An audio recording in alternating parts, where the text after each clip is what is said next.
Fahima Mohammed, and we have another brilliant topic for all of you.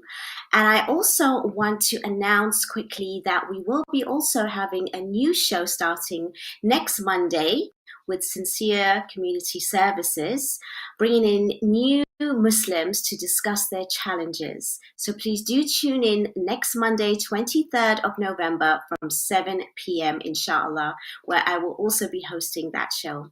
As we continue for tonight, discussing different social issues, I think it's really important that we actually discuss something around our Imam, the Savior. And we're going to be talking and exploring ways to actively wait. With me tonight, I am joined by Sayyid Razavi, our scholar. Salam Sayyid. Assalamu alaikum. And also have tonight our lovely Dr. Jaffer. Assalamu alaikum. Walaikum salam wa rahmatullah. Thank you so much for joining us tonight. And it's a really, really important topic that I know you're very passionate about and working on as well as a project recently. I want to bring it to you, Sister Masuma. So tell me, when it comes to waiting, what does that mean? Give us a little bit of explanation.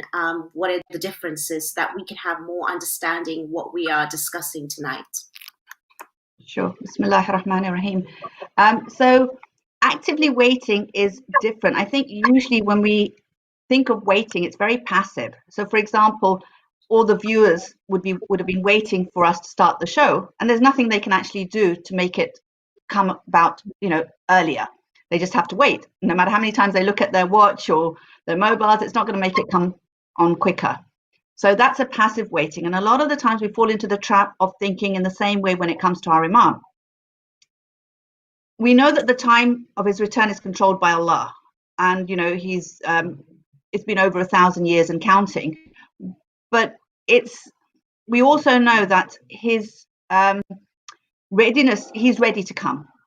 And he's actually waiting for his Shias, for his followers, to be ready for him.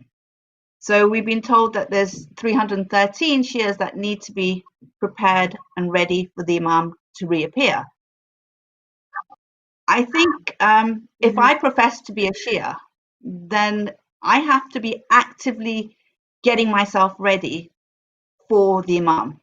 And if I'm not, then I may be the one that is stopping him from reappearing. So I think there's three things here that we can look at. The first would be changing our mindset and thinking, okay, maybe I'm the 313, maybe there's 312 that are already ready and I'm the 313 that the Imam is waiting for.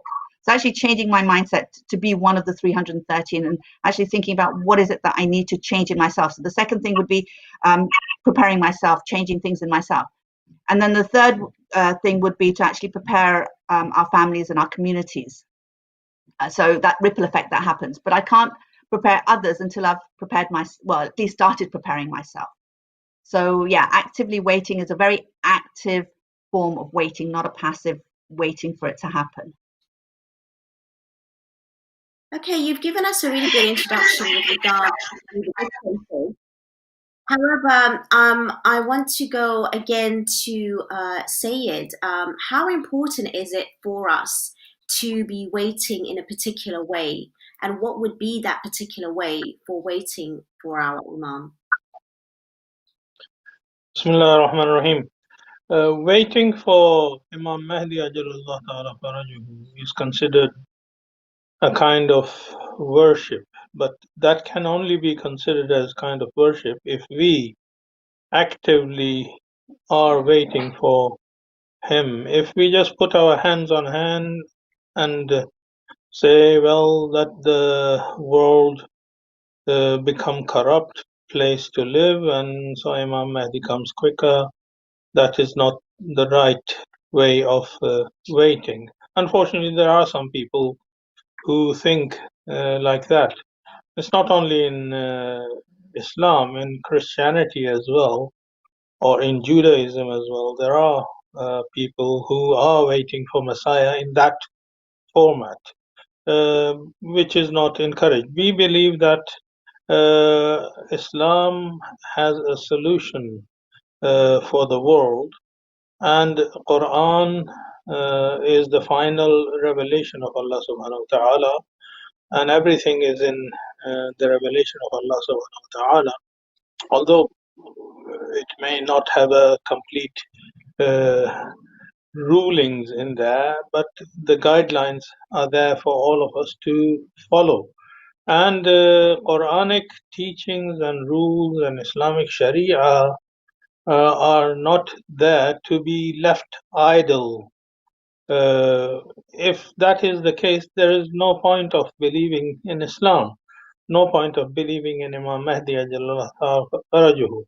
If we want to really believe in Imam Mahdi and Islamic teachings, we should bring those teachings into practice, into action. For example, if we say that, these rules are only when Imam Mahdi comes and when he is able to implement, then we will practice it, and otherwise it is not wajib and obligatory upon us for at this time.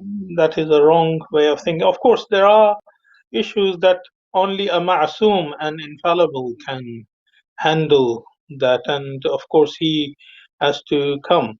But at the same time, Imam, an infallible Imam, has given this responsibility to his followers, and especially scholars who are representing and implementing Islamic teachings and Sharia in the society, to deal with the problems and issues in the society. For example, I deal a lot of divorce cases. And one of the issues in the divorce cases is that the scholar who's dealing with it has to have the authority. Either himself he is capable of handling such cases where the permission of Imam Mahdi Ajalullah Ta'ala Farajuhu is needed, or an infallible Imam's permission is needed, or he has a permission from Maraji Taqleed or those mujtahids and scholars who have this authority and they have trusted someone and given this authority to that person to handle such cases. So the society and the people in the society are not left unattended. Unfortunately, in our society, especially in the cases of ladies, there are many ladies who are stuck and left as a mu'allaqa, or meaning hanging on, and nothing can be decided because the husband keeps imposing his rules, that I am the guardian and leader of the family, and if I don't agree, nothing else can happen. And the husband doesn't know that Islam and Islamic Sharia has given authority to the Maraja Taqleed and scholars who have this kind of authority and permission to handle and deal with these cases by issuing warnings or letters, and they have to try first to sort out the problem. If the problem is not sorted out, then the warnings have to be issued, and if the warnings don't work, then finally it should be handled in a way that nobody is oppressed. And of course, when we live in a non-Muslim society, there are certain issues we cannot handle in society. And therefore, again, the ruling of Imam Zaman has to come into action. Thank you so much, Sayed. You've given us so much food for thought as always, and you've actually highlighted very many points that we're going to go into a little bit more deeper. Sister Masuma, as you're hearing Sayed speak, obviously this kind of gives me a way of thinking that for everyday people, waiting actively gives us more meaning and purpose in life. To continue as practicing Muslims to another level, which we wouldn't normally consider.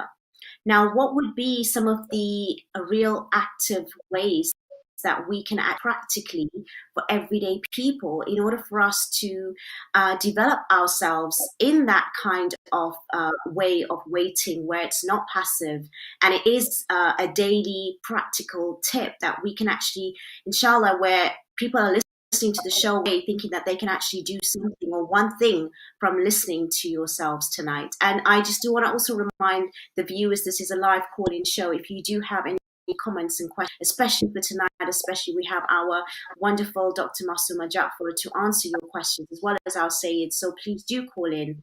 So sister, what would you think about the practical tips? Okay, Bismillahirrahmanirrahim.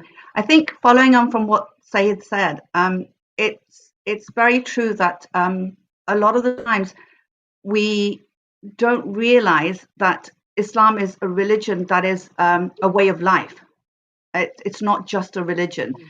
It's not just about when we're on the musalla, when we're just praying our salah, or when we're at the mosque, or it's literally every aspect of our life is dictated by Islam.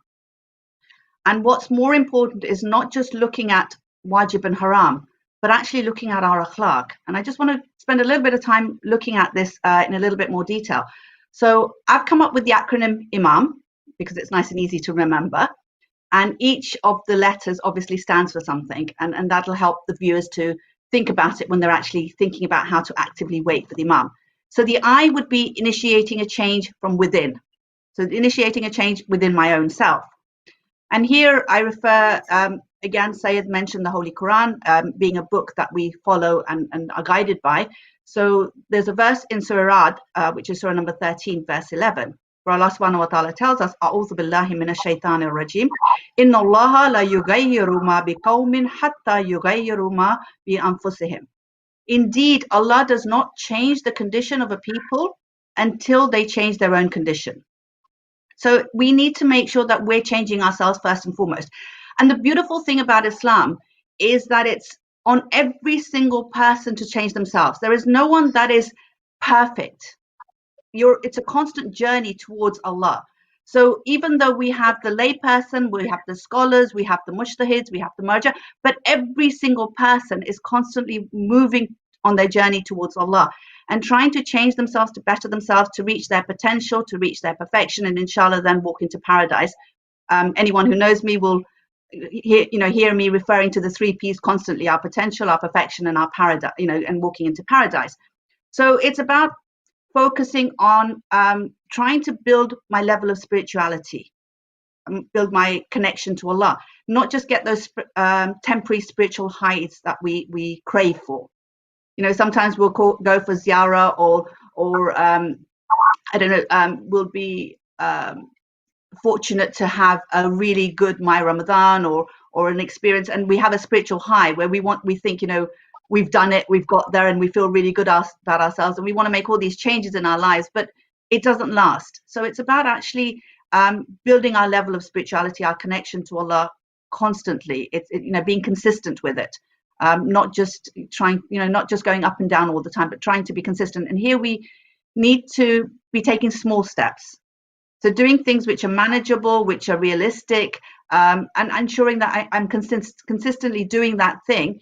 Not only, obviously, you need to concentrate on the wajib and the haram, make sure we're doing all the wajibat that need to be done, staying away from all the muharramat. Otherwise, there really is no point to it at all. But it's about, once we've got that sorted, to actually work on bettering our wajibat. And again, here, taking small steps. So it may be something as simple as starting our salah with adhan and iqamah, or reciting the tasbih of Bibi Fatima Zahra alayhi salam.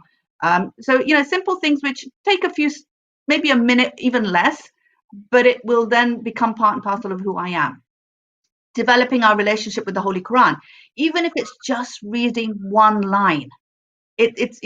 We need to be constantly connected to the Quran. These are the words of Allah. If I am not giving any importance to the words of Allah, why would I give importance to the Hujjah of Allah when He comes? So we need to ensure that we are constantly connected to the Quran. Shall I go on, or shall I? Assalamu alaikum. Do you have a caller online? Sorry, I do have a caller online. Good evening. Allah is just in name. Khuda is within us. So it's education, use of common sense, less of common sense. It's not lack of common sense, but being from black. So Jesus was black, Ali was black, Krishna was black. They were all structured. They became the history. सभी को change कर दिया इन्होंने history को. हमें मालूम नहीं क्या. I'm so sorry, but the line was really not clear on that call. If you could call back again, I would appreciate it, because I would like to understand what you're saying. But unfortunately, this is also an English-speaking program segment. If you do call back, please do call back with a clearer line, and I will take your call again. Again, Sister Masuma, thank you so much for those tips. But when it comes to us trying to be, again, we actively waiting, and we are actually taking on, I would say is have more self-reflection and personal development, and comes the extra actions in order to be close, have the connection that we require.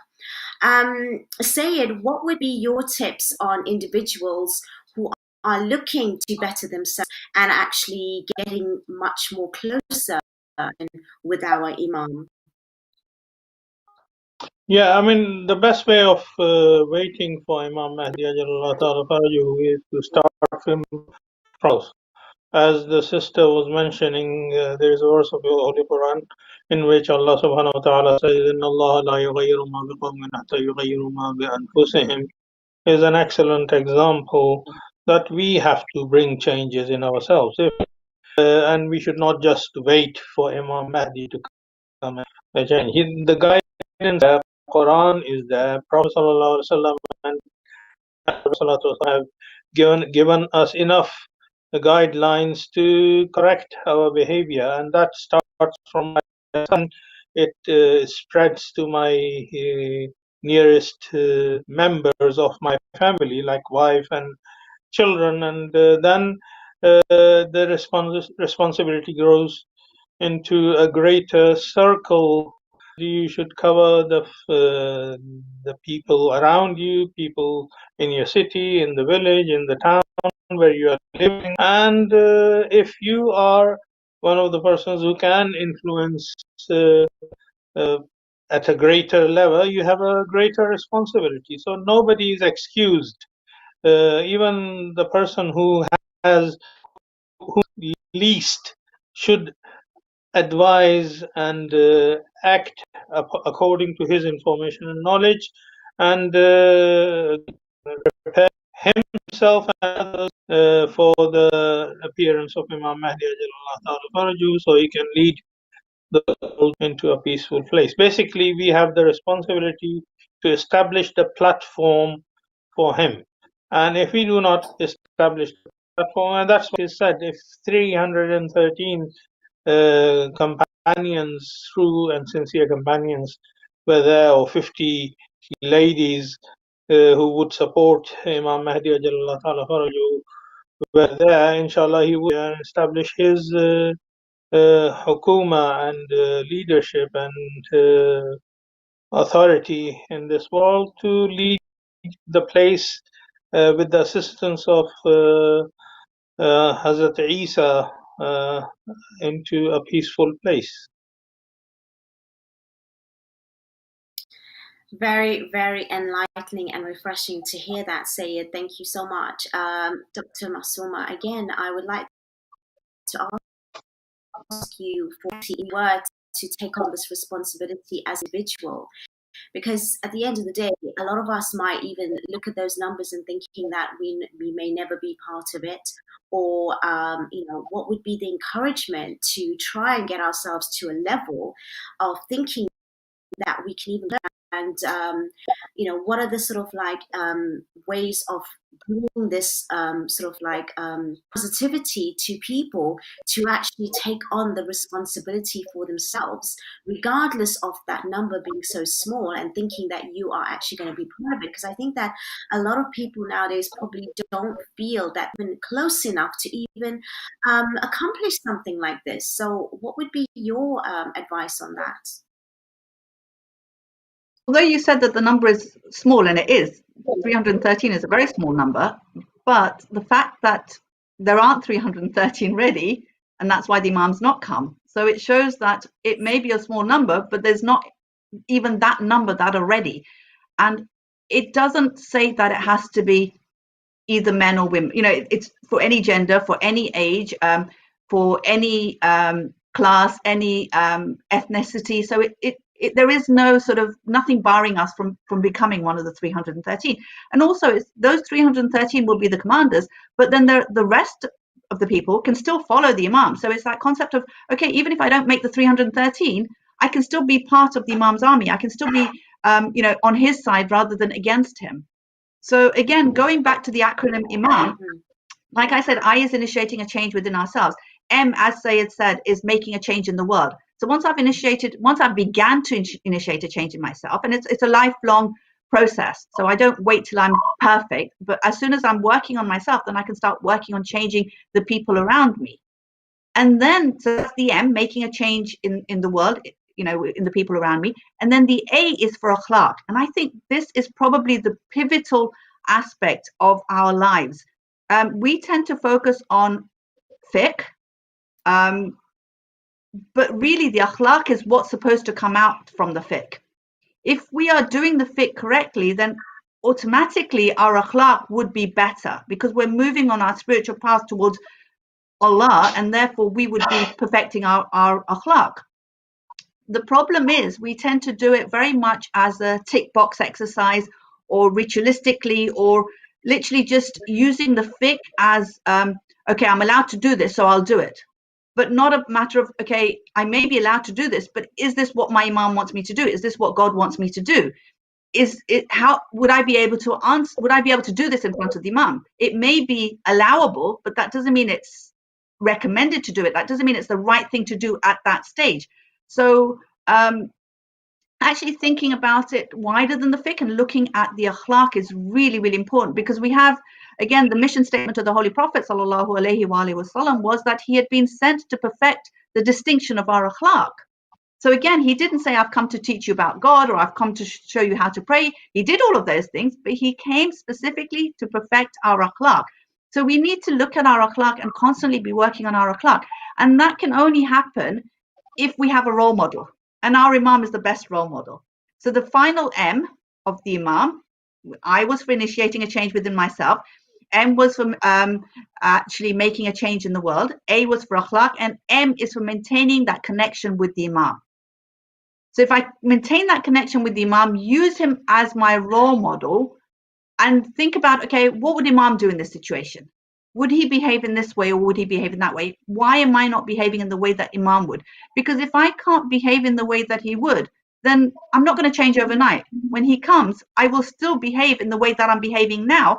And therefore, rather than being with him, I'll be against him, because my akhlaq will not be good enough to be on his side. So I need to make sure that I'm constantly working on my akhlaq, maintaining that connection with the imam to try to use him as a role model. That concept of mawadda is not just loving him, but loving him to emulate him, inshallah. That's beautiful. I understood what all of those acronyms mean, and I think it's absolutely fantastic. Done it with the starting with the self, and then the community and akhlaq. I think you mentioning that is an absolute important factor that I think we do take for granted. But the actual impact of having that high quality of respect and manners and etiquette is really vital. So I want to go deeper into that. I don't mind. When it comes to akhlaq, we also talk about it very, very generalized. Can you give us some examples as how individuals can actually be that? Because I think a lot of it, for me personally, is to do with the way in which you treat others as well as yourself. Because that alone brings about the character, that brings about a certain type of person, not just in your work, but with your relatives and family. And the only way you can actually, okay, you can do certain things, but the only way you can actually make those kinds of movements in your community is by being a particular particular way, you can be inviting and influencing to the others around you, and that comes from your mannerism as well. So what would be some of the top tips to Masuma that you can give for individuals? I think we are lacking some akhlaq. We can even speak so well, TV. When it comes to dealing with our own situations behind, it's so different. I'm really glad that you brought that up because I think it's really, really important. A lot of the times, the problem is our ego. I think we think so much of ourselves and we allow our ego to dictate our actions. So when someone says something to me, I will react. I won't sit there and think, okay, how would my imam behave in this situation? What would God want from me in this situation? The Holy Quran says, repel evil with kindness, with the best of, actions, sort of thing. So it's actually looking at breaking my ego, but not for others, not for not having it forcefully broken, but actually breaking my ego for Allah, actually becoming his abd, becoming his slave, so that everything that I do is dictated by Allah. And the only way I know how to do that is by looking at the Aima as the role models, looking at the Holy Prophet, looking at Bibi Fatima alayhi salam as our role models, and actually emulating them. It's like a lot of the times we're put in situations, especially as speakers. I feel like as a speaker, you're put in a situation where you have to show a specific kind of akhlaq because that's what's expected of you. So whether that is who I am truly or not is neither here nor there. I have to behave in a certain way because that's what's expected. If I learn to look at my true akhlaq, which is my initial, immediate, without putting my brain into gear, reaction to a situation, then I know how close or far away I am from Allah. So when something happens, I will behave in a certain way because I'm a speaker, because people are looking at me. But my initial reaction will probably be in the form of thoughts. I won't control my thoughts, although I may control my actions because no one can see my thoughts. And if I am aware of what my thought is, then I know what my true akhlaq is. So if someone does something which irritates me, I may sort of smile it off and I may be really polite about it. But in my brain, if in my mind I'm thinking, how dare they speak to me like that? Or who do they think they are? Then there's a problem in my akhlaq. That's my true akhlaq. That's who I truly am. But if in my mind I have got that positive mindset and I'm giving that person 70 excuses and thinking, you know what, there must be something going on in their lives, that they've said this, or 70 excuses, then I know that my akhlaq is getting there, is a good akhlaq. So only I and Allah are truly aware of my true akhlaq. The akhlaq that I show to others is not my true akhlaq. It's a mask that I put on because that's what's expected of me. And I think just reflecting on that and being aware of that will make me realize how much I need to work on myself. Absolutely. No, 100%. Lovely, lovely. Do you want to call online? Assalamu alaikum. Walaikum salam, sister. I think we Muslim people asking to whole world about 200 times. They get the country president, every country military person asking that, are you Muslim for God messenger? Is that right? Yes or no? I'm really sorry again. It's not very clear. Unfortunately, we cannot hear you with the line you're calling me on. I really apologize for this. Inshallah, we will be able to take more calls, but we are coming towards the end of the show. Unfortunately, your line is not clear.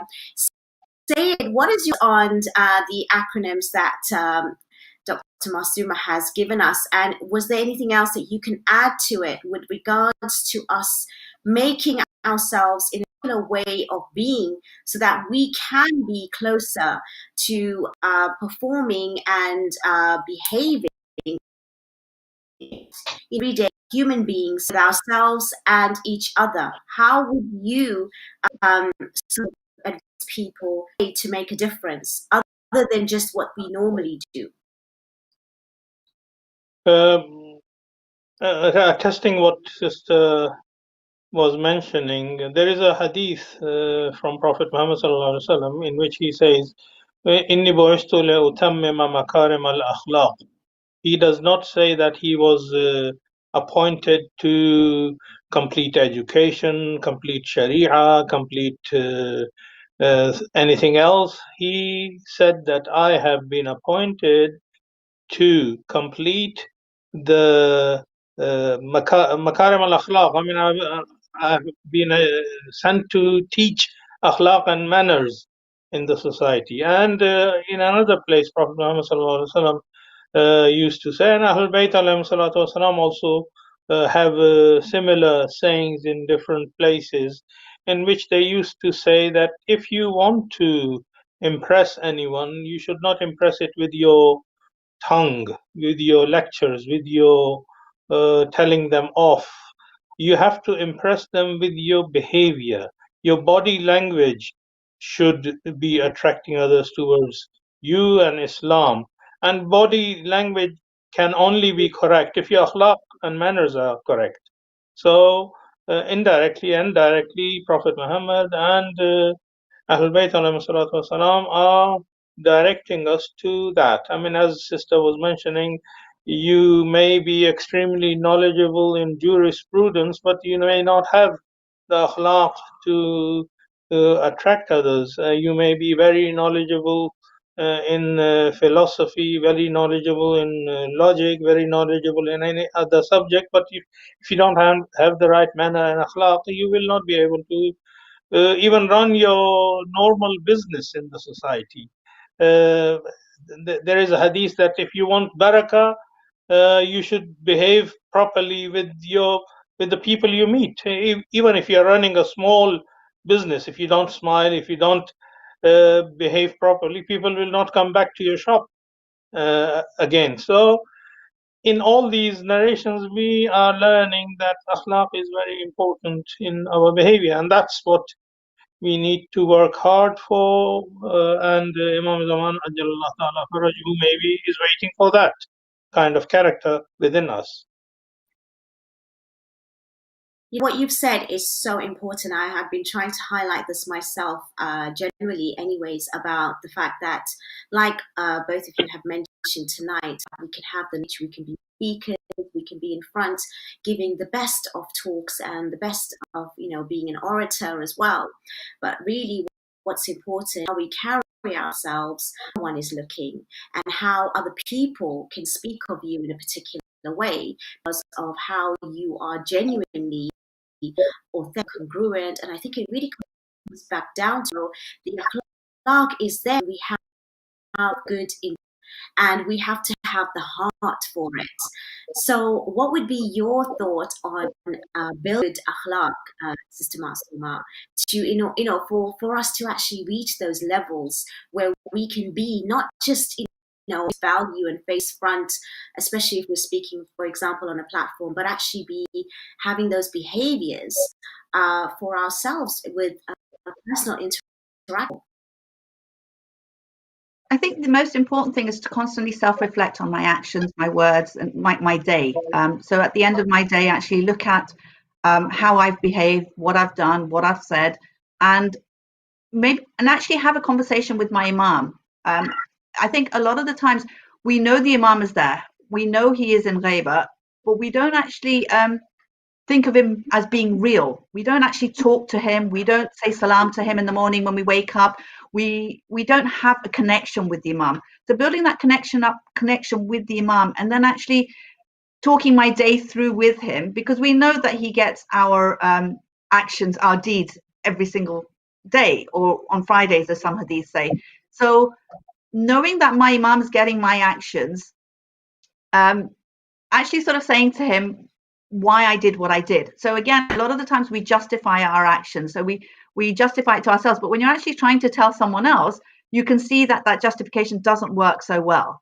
Whereas if we're just telling ourselves, then we justify it. So actually having that conversation with my imam, telling him why I did what I did, thinking about every single of my actions in that day, the words that I used, asking Allah to, if I did it properly, then actually thanking Allah. And again, I think we don't celebrate our successes. So actually when something goes well, if I've thanked Allah and taken it back to him, then that concept of pride will not come in me. And then if I've done something wrong, actually ask for forgiveness, right the wrong that I've done before it's too late, and I'll ask Imam to help me in that as well. So it's important to build my relationship with the Imam. And one of the things that is really difficult to do is, how do I do that? What do I do? It's very difficult to actually think of practical ways of building our relationship with the Imam. And as I said, it's not just about me and my relationship, but it's that concept of the Ummah. So it's working together. And I think one of the reasons why I'm so passionate about the project that you mentioned at the beginning, which is called Active Intidhar, is because it's a project where everyone's asked to get involved. So we will work together as an ummah. So we're united together. We're sort of, moving together. It's a movement that's getting prepared for the coming of the Imam.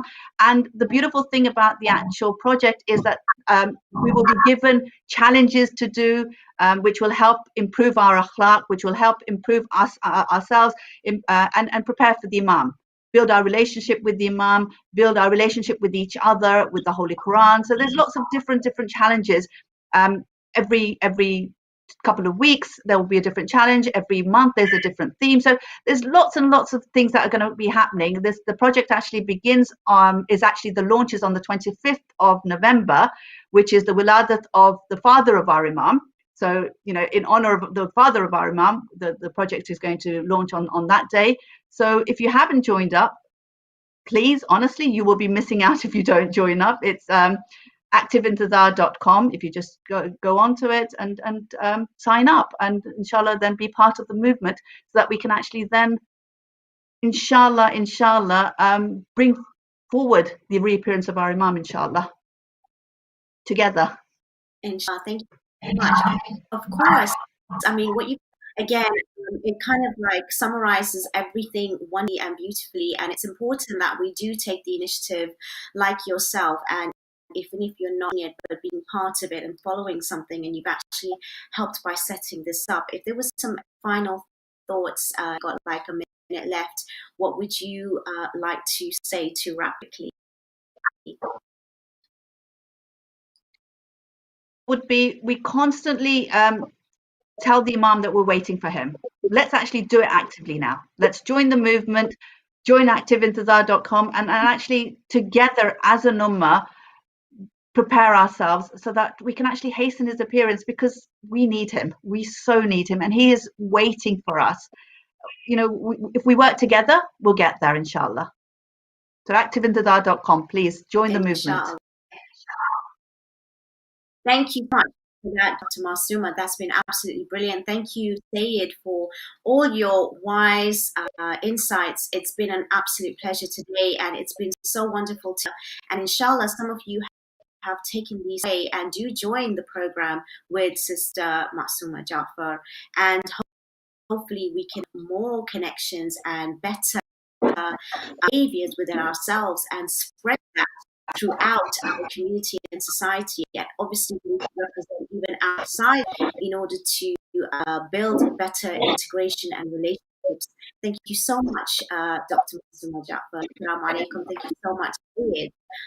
Inshallah, we will be back next week with another topic. And don't forget, on Monday is another new show as well, starting at 7 p.m.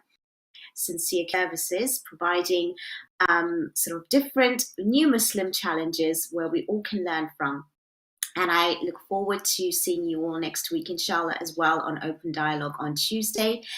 Have a lovely evening, inshallah, you not, and we can continue only with your support. I apologize for the caller that could not properly, but inshallah we will be taking more calls and more statements